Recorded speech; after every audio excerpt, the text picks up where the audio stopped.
here. I love you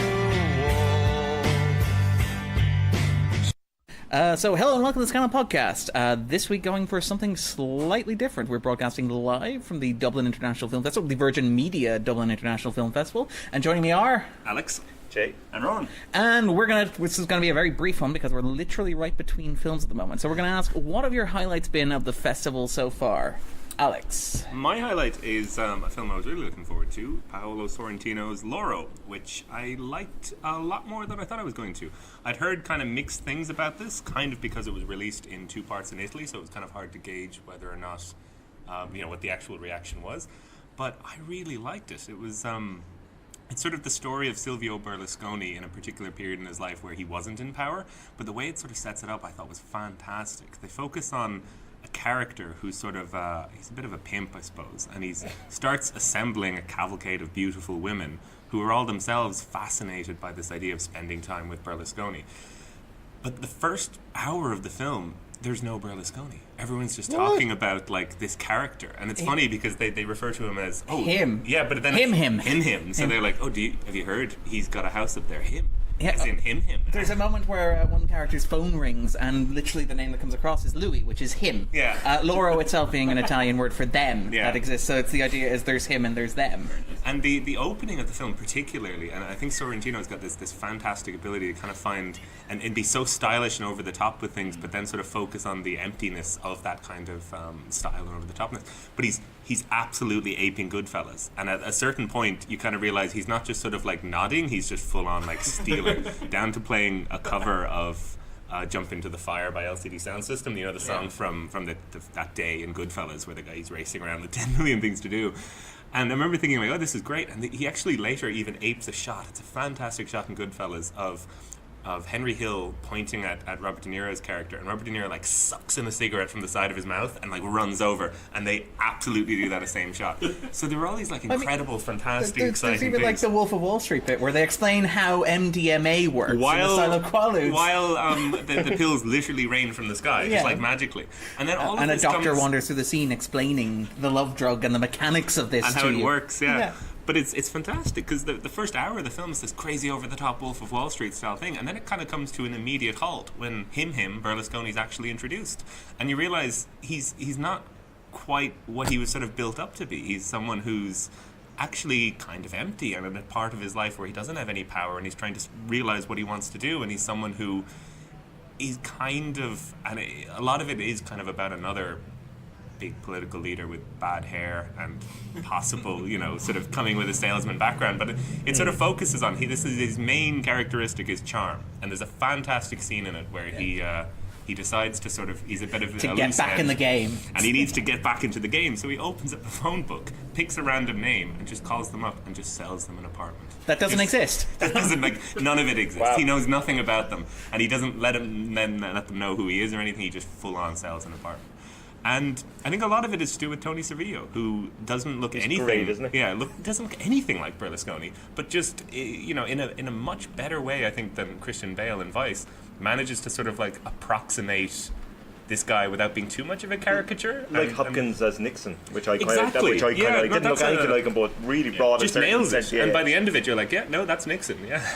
So I really liked this film, and the more I thought about it, because it's such an interesting way to tell the story about someone. And I think Sorrentino particularly, I didn't actually like his previous film where he literally made a film about one of Berlusconi's predecessors, Andrinotti, the Il Divo, right? Il Divo. That's pretty great. And that was another one, but I thought like he got too wrapped up in the actual politics of that one, and a lot of the minutiae of Italian sort of Senate This is very universal. Yes. That's what I kind of liked about Il Divo, though. I like the kind of that with the approach he had with it, but I still like the sound of this stuff. This is very different, and I really liked it. And I think I was saying to Jay earlier, I haven't seen a whole lot of films this year, unfortunately, but that would definitely be my highlight. Jay, your highlight. I've got 2 or 3 that really stood out, and I'll be fairly quick on it because I'm not going to hog it. But Jay may be saving some space for something else. I might be. The 3 I really liked, aside from Picnic at Hanging Rock, which I'd seen before, but it was great anyway. It was. And it was great to see. Loved it. Particularly on the big screen, so I won't kind of dwell on that. But one I know Darren was a huge favourite of, Happiest Lazzaro, which I really, really loved. I know Darren isn't really a favourite, I was joking, but this was one of the films of festival. I really, really loved it. It's a film of two halves to kind of use a cliche kind of phrase.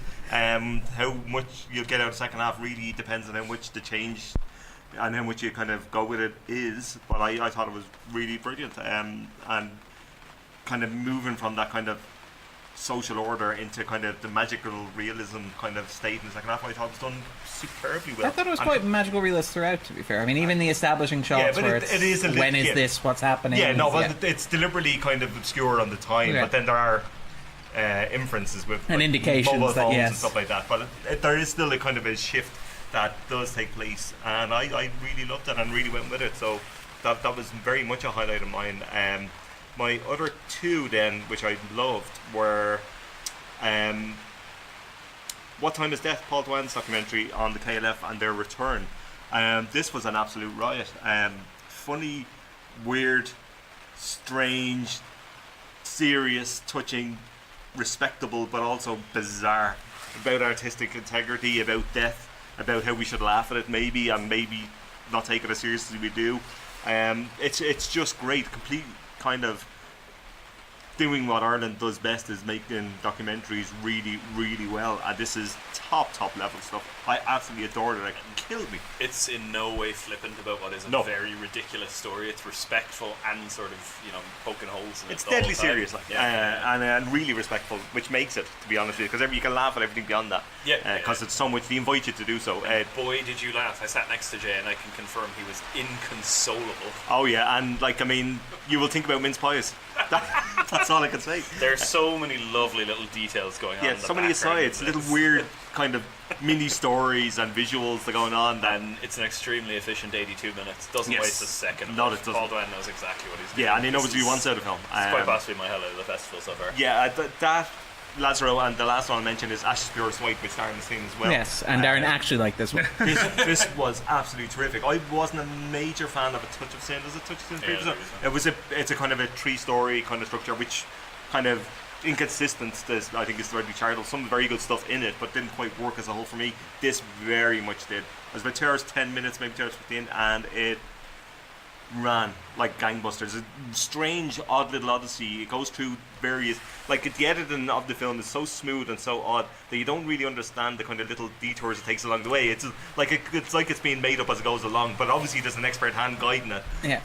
Well, what really struck me is its willingness to look. It's a movie, and I mean, there's a discussion where one character talks about herself as a prisoner of the universe, and there's also another conversation, a really long, extended conversation in a movie that begins as a study of gang activity in China about UFO sightings and how strange it is, and whether or not there are aliens amongst us.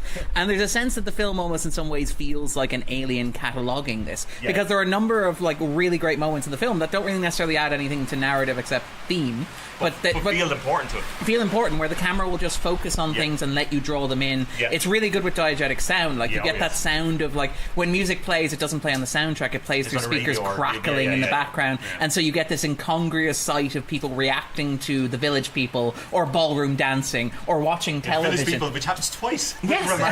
And really great, and it's really unexpected. You just don't see it coming, and it's like, what? Okay. But it's beautiful. It's absolutely fascinating watching people. Beautifully shot. It is absolutely great stunning. Work. Yeah. I absolutely adored it, and it's one I kind of already look forward to revisiting. And for an over 2 hour film, which I get a bit grumpy about these days, I adored it. It feels significantly shorter than Happy as Lazzaro. Stop it, Darren. It feels significantly shorter than a lot of films, but we'll get to that anon. And Ronan. The first thing I saw taking the festival off to a great start was Rafiki, which is the Kenyan film that played in Cannes last year. I think first Kenyan film to play in Cannes, and it's just gorgeous lesbian love story. It hits a lot of familiar beats in sort of queer film plot structures, but there's this freshness to seeing it in this context. It's absolutely wonderful. The leads are magnetic, and it refuses to allow itself be in any way tragic towards the end of things. It sort of flirts with a tragic ending and then says, you know what, no, we've had enough of those, and it allows you to sort of exit the cinema thinking, yes. We're seeing a bit more of that now in Christian America, happening a lot in the which last is a really years, welcome kind of band for that kind of stuff. It's a refusal to allow these stories to be defined that way anymore. That was really, really good. But I think just to echo Jay again on What Time Is Death, absolutely wonderful. And for me, absolutely the highlights of this festival, pretty much since then, have been documentary. I saw an extremely good double bill last night of A Fathers and Sons, which I saw as well, and that's I think the Lebanese-produced Syrian documentary on the Al Nusra front, extremely which is tough, a very, very tough watch. And very important, but sort of undercover, all-access story of young men being trained by their fathers to fight for the cause, and yeah, we talked about it last night, and we were saying it's the director's kind of insistence on not editorializing all over it and going for the cheap shot of emotion is really to its credit. It's very observant in that way, quietly so, and probably unnecessarily so, given the situation and the dangers within. Absolutely, but it's incredibly well made. The access he gets is incredible, oh and my it's God, just I've never really seen that. harrowing. And despite the fact there are kids who are making fake bombs and jumping on them, and you watch them explode, it's really horrible.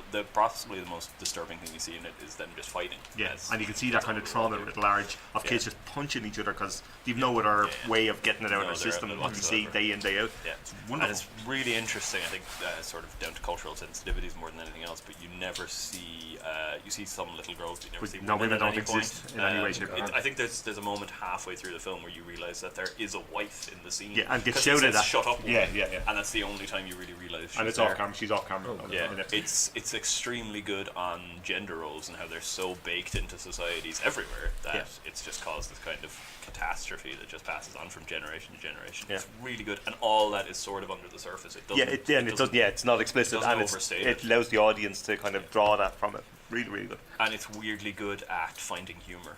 Yeah, there's some odd little funny things. I laughed quite a bit, and I felt really uncomfortable in doing it in a way. I think we needed it though. I think it was very important in that regard. Absolutely. And I followed that up directly with Jonathan Agassi Saved My Life, which is this magnificent Israeli documentary about a gay porn star, Jonathan Agassi. Wasn't familiar with him, but he was huge, I guess sometime around 10 years ago from what the story is talking about. Director followed him around for 7 years after sort of incidentally meeting him in a bar, seeing him like leap around and be a maniac, and just with this great directorial sensibility thought, I'm going to follow that guy. And just comes across this incredible story through it. And again, it's the very same as A Fathers and Sons, actually. It's that kind of non-interventionist attitude where you sort of think sometimes, God, maybe you should say to these people that what they're talking about is worrying us. But it's stronger for not doing that. I think most documentaries are. I think there's a tendency for documentarians sometimes to place themselves in the story in a way that generally can obscure the story they're trying to tell, and it drives me mad sometimes when it happens. Sometimes it's necessary and sometimes it's forever, but you should really know the difference. That's the thing, I think. But this again is fantastically funny. He's got an amazingly supportive mother who he comes out wearing these sort of lace and leather harnesses to, and she's like, well, it's a bit revealing.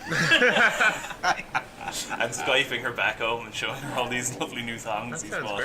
It's absolutely incredible. I enjoyed it so much. I think it is my highlight of the festival so far, and went down very well with the crowd. The director, he was there for a Q&A afterwards, and he wanted to Skype Jonathan Agassi, who he said had insisted to him that he personally thank every person at the screen. That's pretty awesome. Life story. I like that. He sounds like an Agassi fella. The film absolutely conveys that while not getting away from the more difficult aspects of sort of the trauma he's undergone as a gay man who's then going out into the world and putting himself out there, the performativity of porn. It's absolutely wonderful. All right. In terms of my stuff, thank you very much for not stealing my big one, which is my favorite film of the festival so far, which is one I saw this morning, and I'm possibly riding high off, which is The Man Who Feels No Pain. You smiled so much when I saw you after this. Amazing. I don't it's think just I've ever pure heard you joy. laugh so much. You did actually. Oh, yeah. But we're going to talk about that later. We'll come back to that in a minute. But yeah, no, the Man Who Feels No Pain is an Indian film. It's from last year, premiered at TIFF. It's astonishing. It is basically, on one level, a superhero spoof movie. It's about a kid who feels no pain. You can Google it. Don't worry. The film assures you can Google it. But basically, he grows up on 80s action movies, raised by his hippie uncle, who basically instills in him this value of like right and wrong and how you deal with injustice in society. And how you protect yourself from somebody who can't feel any pain. Yeah. You must say ouch when you're hit. There's like an extended monologue of teaching him to say ouch or double ouch. That's such a good bit, isn't it? It's amazing. But basically what happens is, he sort of develops he's kept very sheltered because most kids with this condition don't survive past age 4 because obviously you're not socially conditioned to feel pain. That you for obvious reasons, you're not aware of things that are problems and that can lead to horrible things. There's an extraordinary early montage of him hurting himself in various ways, including like slitting his hand. It's so fast-paced. Yeah, it just keeps moving and moving and moving. And I mean, Indian cinema can be quite long. This is 2 hours and 17 minutes, but the average Indian film can be over 3 hours. So this is basically a Varda by Indian sort of metrics. And it's staggering. It just keeps going. It's really fast. It's very modern and hip. It has the requisite 6 songs required for a Bollywood hit, but it incorporates them in a very modern way. In particular, it eschews the idea of a choreographed dance number for one of them to do a fight sequence, which is wonderfully it's amazing. They're just amazing. And it is a joy from beginning to end. It's wonderfully self-aware. It's very playful. It clearly adores 80s action movie cinema, superhero genre work, but it's also got this really sweet sensibility at its core, in particular that sort of like C.S. Lewis thing about, when you grow up, do you put away childish things, which include the fear of being seen as being childish. It's really sweet. The audience loved it. I loved it. It's one of the best experiences I've had in the cinema in a very, very long time, and I'll hardly recommend it. I would also double down on a recommendation from each of the previous ones. I loved Loro. I also loved Ash's Purest White, which is probably my second favourite film of the festival. And with Ronan, Rafiki as well is also great. A couple of other recommendations which are very broad and a little bit more qualified. I really like Fighting With My Family. It's very straightforward, no surprises in there. Sports rags to riches story, but it's well told, has a sense of humor and self-aware. Dear Son, which is a story about radicalization and a father dealing with the realization that the son is not the man he wanted to be, which is very touching. It's a little slow in places, a little broad, doesn't necessarily stick the landing, but it's very thoughtful and anchored in a set of great performances. And then Angelo, which is about as good as European director does Barry Lyndon but with a slave can be. It is a little unaware of the racial politics. It's a little awkward with the racial politics of it, but it's self-aware enough in that it is a movie where a bunch of characters basically commodify the life of an African slave for their own entertainment and amusement and purposes, while the movie kind of does the same thing. But it's it's very tricky. I'm not sure the movie stays entirely on the right side of it, but it looks beautiful, it's clever, and I was really, really impressed with it. In terms of other general thoughts about the festival, how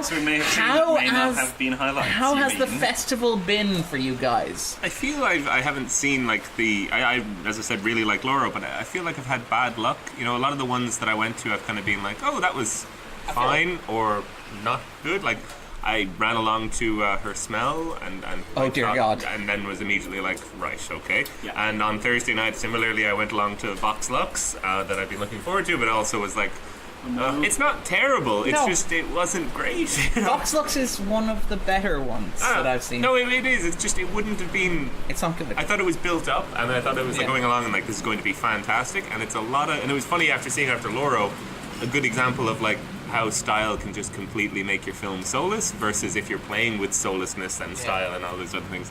And then obviously the film we all just came from, which I think was also a bit of a disappointment. Another Day of Life. I think that's the thing. If you had caught me exactly 2 hours ago, I would have said, you know what, the festival is going okay, because I was coming off the back of 3, 4-star films and the audience award thing, which had made me forgot the trauma of the past couple of days, because to be honest, I've seen some trash. There's been a lot of bad One thing films. as well I was glad about, I've gone to the surprise film I think every year since I started going to this. Whereas this year I was going to the Massive Attack concert, and I was which was you were so right opposite. So I was like, maybe if the film is 2 hours long, I'll be out in time. And then I was sort of thinking, you know what? No, I'll just go to the concert. And then checked on Twitter and saw I dodged a bullet there. Yeah. I checked Twitter too, and the only reason I knew what the film was is because several people had walked out and tweeted about it. To be clear to listeners who are not familiar or not following the festival, the surprise film, which was moved from its traditional closing Sunday slot to the previous Sunday slot for reasons because that became it takes a week. Very clear once you're watching it, was the 2 hour and 45 minute S.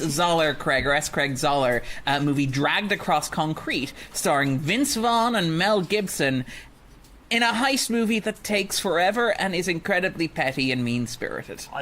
Dragged Across Concrete is both a title and a description, if you listen to something. I was sitting with Darren and Niall when we were chatting about which film it could be, and then Niall made maybe it's Dragon Ball Cosplay, and I laughed with my naivety. Going, well, they're not going to show something that's 2 hours 40 minutes long, for God's sake. Let's settle in and see what it is. Imagine my surprise then. When the title card appears. And the film I have no desire to see, because I really, really didn't like Broad Block 99 at all. Okay, well... and this is worse. Before we get too dragged across concrete on this, I will make an argument in defense of it as a surprise film. It's a bad film, let's be entirely clear. This is not it's a good film argument, but this is locking a bunch of people up in a room with a film that they probably would never have watched. I would definitely for good reason, from the sound of it. Yeah, well, I mean, you don't know that until you watch it. I knew that. Like, no, we were. I did say that I knew that, and I was right, Darren. So I did know that. We were sitting on the Lewis on the way back from the point afterwards, and there was this wonderful, innocent, doe-eyed kid who was like, "Who directed that film?" And we were like, Adolf Hitler. Okay, but like that's somebody who wouldn't have seen it otherwise. Like, and I should make clear, I didn't go to this. I haven't gone to the surprise film pretty much ever because I'm afraid of things like this happening. Yeah, and you're right, Tim. For every Get Out, there is a Dragon Across Concrete. Well, the last surprise film I went to was at the LGBT one here last year, and that was the Steve Coogan and the Paul Rudd one, where they have a ranch and a kid. Not good. Still not released here. Won't be either. But I live in fear of that kind of thing, and. But in fairness, though, it's probably not the worst film I've seen this festival. That's the tragedy of it. Oh God, yeah. No, this got a gentleman's 2 on the 4-star scale. This has got a 1. Saying this all week. Like, no. But like when they give out awards at the end, like I generally give in the 2 to 3 range because it's it's either not good or good. It's rarely like rare. I would say 1. Like unless it's like a hateful. It's rarely transcendental, and it has to actually earn the 1. So. Like, and each of the films that I've seen, and by the way, average I've given out a total of 2 1s at every festival I've been to so far. Okay. This year I've given out 4, and it's not over yet. Oh God! Every film. I might add that I've given out less than a 1 on 2 occasions, which is remarkable. Did you tear the crate in half? Oh no! I just gave them 1 of that rating, but I mean in actual rating. Oh, right. I'm on 7 1s so far. What? Wow. Yeah. Whoa. Yeah. Okay. I mean, where do I start? Family First, which was one of the worst trashy gangster Insufferable. films. One of these things that thinks. What if David O. Russell directed really Mean Streets? Fascinating, irritating character, except he's just really irritating. Yes, it's unbearable. Her Smell, which I gave 2.5, and I gave 2 to 2. But that seemed better and better the more films I've seen. It's the exact same case for me. I thought Her Smell was probably the worst. The cast and everything. The talent involved is fantastic, and I mean there are moments towards the end where it's not awful, but towards the end, after enduring so much, it's a bit at the start where it plays the same scene 6 times. I didn't mind it for 90 minutes. I think all of its irritation is entirely intentional, and I respect it for that. To some extent. No, that gets at the 1 for me. It's like, it's one thing to be incompetent, it's another to be mean-spirited and vindictive. I didn't mind it in that regard. And again, since I've seen so many worse films that it actually seems okay. It's gone up a bit. I think I gave find Vox Lux a 3 because I wasn't mad about it, but I was also, it's far better than Her Smell. I also saw Shadow, which is Dragonstone, the movie, if you've ever watched Game of Thrones. It's basically just listless, dreary, grey lump of a film. Counterpoint. With exposition dumps over and keep in mind, this was a film that got the Gentleman's 2. This is a sequence in which an army cocks their razor blade umbrellas and rides them. I saw that gif. Yeah. That looked good. Rides them down the street while catapulted out of That's fine, but that comes after 2 hours of dialogue of people saying, "You're really good at chess, but in this bigger game, who are the pawns?" It's like, if you have your razor umbrellas, deploy them early. Don't make me wait for them. Chekhov's razor umbrella. Yeah. It's a bad film. It's not a good film. I turned to Jay at one point and said there are 40 minutes to go, and I think people turned at his reaction. It was so loud. I think we'll mention as well, I only stayed for 40 minutes of it because it's one of the worst things ever, which was Carl Morley's Out of Blue, and I'm a huge Morley fan, but I got into weird hysterics, and I had to leave the cinema lest I be beaten by somebody, which is fair. There were many really quiet moments where I was in tears, couldn't stop laughing. I had to pretend to cough multiple times to cover. And somehow it's only the second worst Lynch pastiche that I've seen this festival. God. I mean, the thing with Out of Blue is that it's based on a Martin Amis novel, which is Night Train, which is supposed to be funny. Yes. And I've read it. Yeah, it's come on. Oh yes. And there are moments where it kind of descends into like a camp classic, where you have like an astrophysicist whose murder prompts an investigation, who's recorded on YouTube saying things like, "And we follow the energy trail, like a trail of clues to the heart of this dark matter." The worst episode of CSI that they didn't record because it was too bad. dreadful. I think my favourite walking out story from the film festival was I was like storming out of High Rise, and the Lighthouse staff were very nice and were like, "It's fine that you're leaving, but the director is literally waiting for the Q&A. Would you mind like pretending you're going to the bathroom or something?" And I was like, "Yeah, sure, like, you know." No, I mean, like, and we want to talk about the gentleman's too. The moment that earned out of blue, it's 1 star. It's 1 star was a moment that can only be described as Schrodinger's sex offender. Schrodinger's pedophile. It's something like, I mean, You're wondering if he is a sex pedophile or not, or? Yeah, Not wondering. Having it screamed at you by Patricia Clarkson. Talking to Schrodinger's child sex offender victims. I saw the poster for this, and I immediately was kind of like, this could be a disaster or a masterpiece, but I'm not going to gamble on it. I remember seeing Carl Morley tweet piece. pictures of Patricia Clarkson herself on the set having loads of fun. I thought, this is perfect. Yeah, I love Morley, I love Clarkson. And Clarkson This and could be Noir as well. exceptional. Yeah. Yep.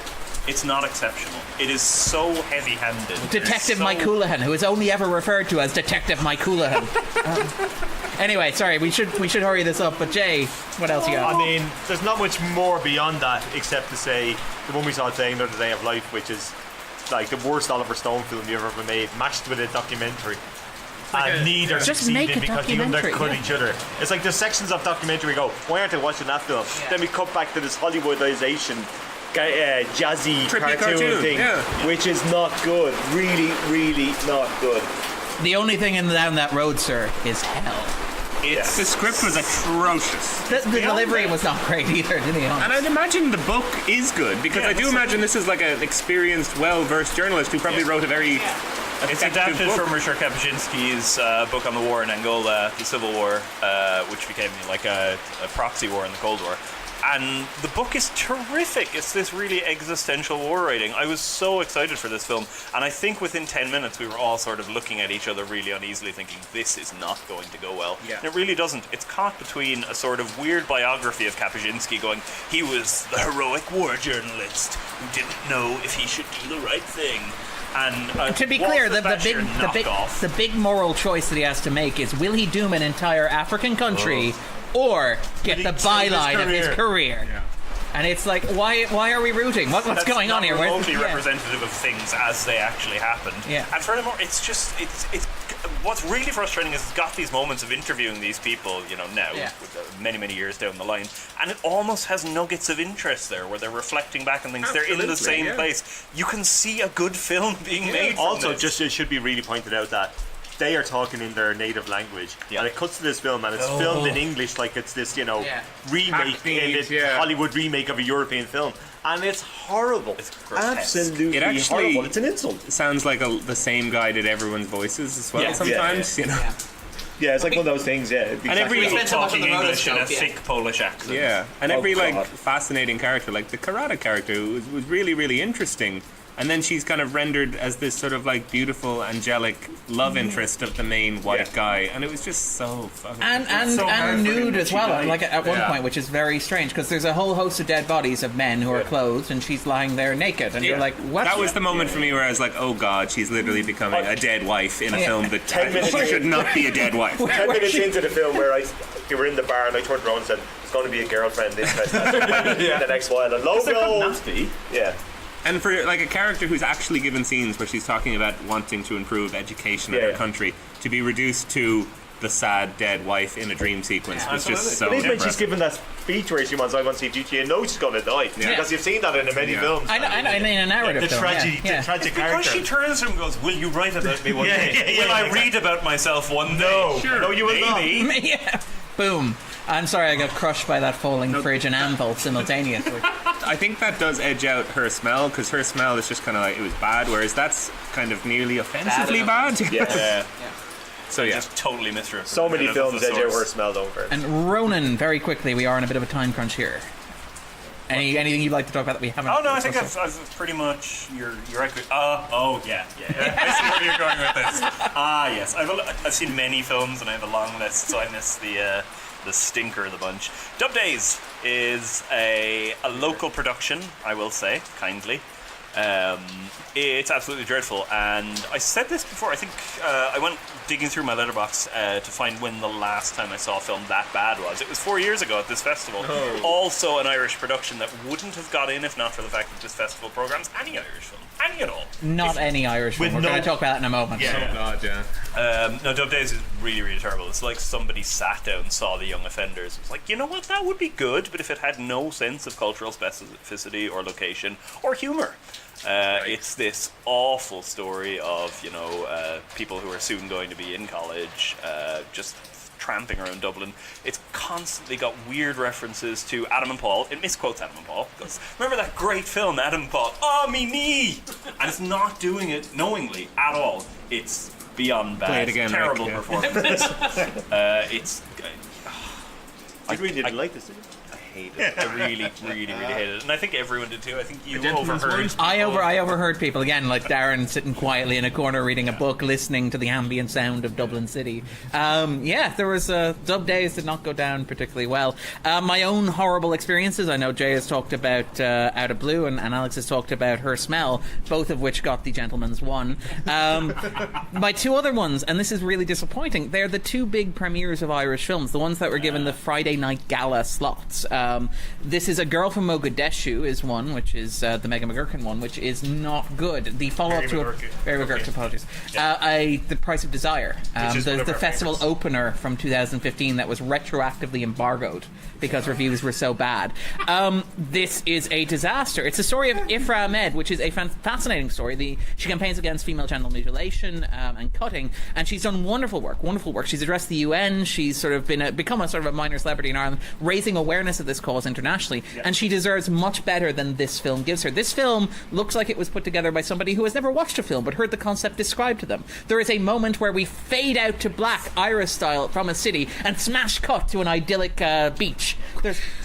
It's like, there's a moment, and again, the dialogue is awful. There's a moment where after they've discovered the mutilation, which is a harrowing moment, they sit down with her and they say, I'm going to call for a colleague, a female colleague, she'll be here right now. Then the Somali translator says, whatever it says in Somali, but is subtitled, they're going to call for a female doctor. Then you get a monologue from inside Ifra's head saying, they told me that they would call for a female doctor. And then you cut to a doctor walking in. Hello, who is I'm the female doctor. Yeah.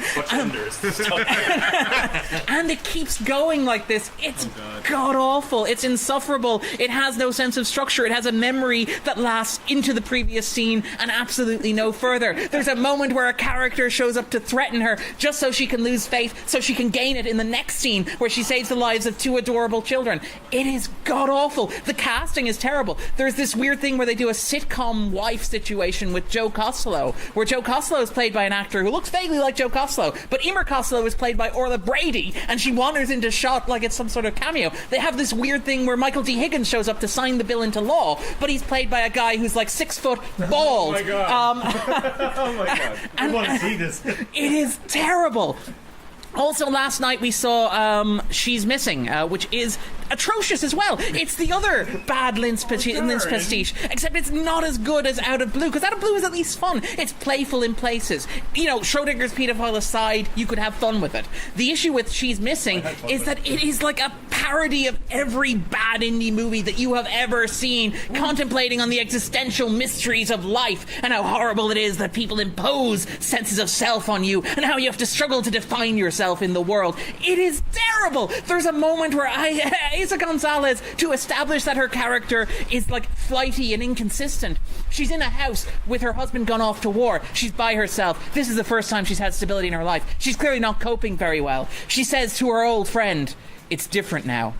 I'm different."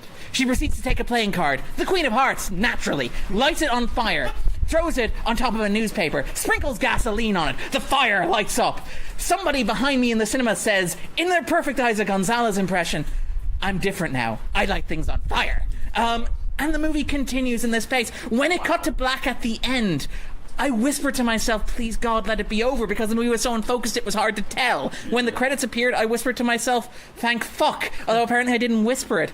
It is horrible. And this is the thing, like, these are the big Irish premieres that are premiering at this festival. It's a bad idea. And the thing is, it's not like there's a dearth of choice. It's not for lack of talent. It's not for lack of talent and not from lack of choice. This is the thing, like, you can argue about the international films, maybe it hasn't been a good year. And I think that generally speaking, the January and February of this year have not been great in terms of major releases either. The stuff coming out of festivals maybe isn't as good as previous years. That's not the festival's fault. The festival can't control that. Yeah. The issue is that, like, now you have, and I've seen Hole in the Ground. Yes. Hole in the Ground is a better Irish film than any Irish film that I've seen at this festival. It opened this Friday, the last Friday of the festival. You could very easily have programmed it in as a premiere, turned it into a big event. It also was at Glasgow, which is on the exact same time as Dublin. Yeah, and you could have done that with it, and it would have done tremendously. You have Hugh O'Connor, who shoots the photography for the festival, who directed Metal Heart, which is getting rave reviews and is beloved. But it was at the Flat, so we can't have it. But put that arbitrary. Because we don't have it. Except for shorts, because they don't count. Anyway, we have to wrap up because we got to rush to another film. Yeah. But we may record another one of these, or we may not. But either way, we'll be back next Thursday. And there's apocalyptic rain behind us, in case you're wondering what the ambient sound is. All right, take it easy, guys. Bye. Bye.